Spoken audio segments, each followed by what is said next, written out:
माखन चोर कृष्ण। हम सभी के मन में यह प्रश्न जरूर उठता है कि कृष्ण भगवान माखन क्यों चुराते थे। कृष्ण भगवान माखन इसलिए चुराते थे क्योंकि कृष्ण के सखाओं में कुछ सखा बहुत निर्धन थे। उन्हें दूध दही माखन नहीं मिलता था और वे बहुत निर्बल हो रहे थे।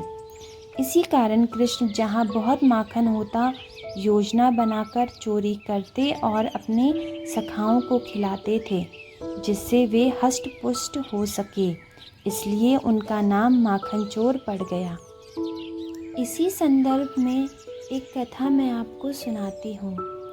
भगवान श्री कृष्ण जब चलने लगे तो पहली बार घर से बाहर निकले। ब्रज से बाहर भगवान की मित्र मंडली बन गई। सुबल, मंगल, सुमंगल, सुदामा, तोशन आदि उनके मित्र बन गए। सारी मंडली मिलकर हर दिन माखन चोरी करने जाते। सब एक जगह इकट्ठा होकर योजना बनाते कि किस गोपी के घर चोरी करनी है। आज चिकसोले गोपी की बारी थी। भगवान ने गोपी के घर के पास सारे मित्रों को छिपा दिया और स्वयं उसके घर पहुंच गए। द्वार खटखटाने लगे। गोपी ने द्वार खोला तो श्री कृष्ण को खड़े देखा। गोपी बोली, अरे कान्हा, आज सुबह सुबह यहाँ कैसे?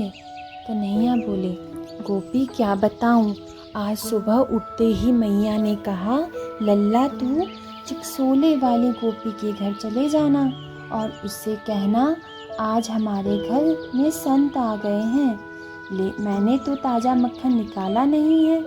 चिकसोले वाली तो बहुत सुबह ही ताज़ा मक्खन निकाल लेती है। उससे जाकर कहना कि 1 मटकी माखन दे दो, बदले में 2 मटकी माखन लौटा दूंगी। गोपी बोली, लल्ला मैं अभी माखन की मटकी लाती हूँ और मैया यशोदा से कहना कि लौटाने की आवश्यकता नहीं है, संतों की सेवा मेरी ओर से हो जाएगी। झट गोपी अंदर गई और माखन की मटकी ले आई।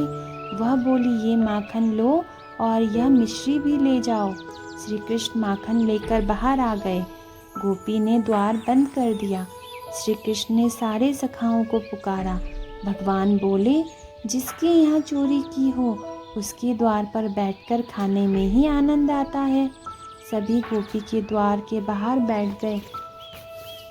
अंदर बैठी गोपी को जब आवाज़ें आने लगी तो उसने द्वार खोलकर देखा तो सारे सखाओं के साथ श्री कृष्ण बैठे माखन खा रहे थे।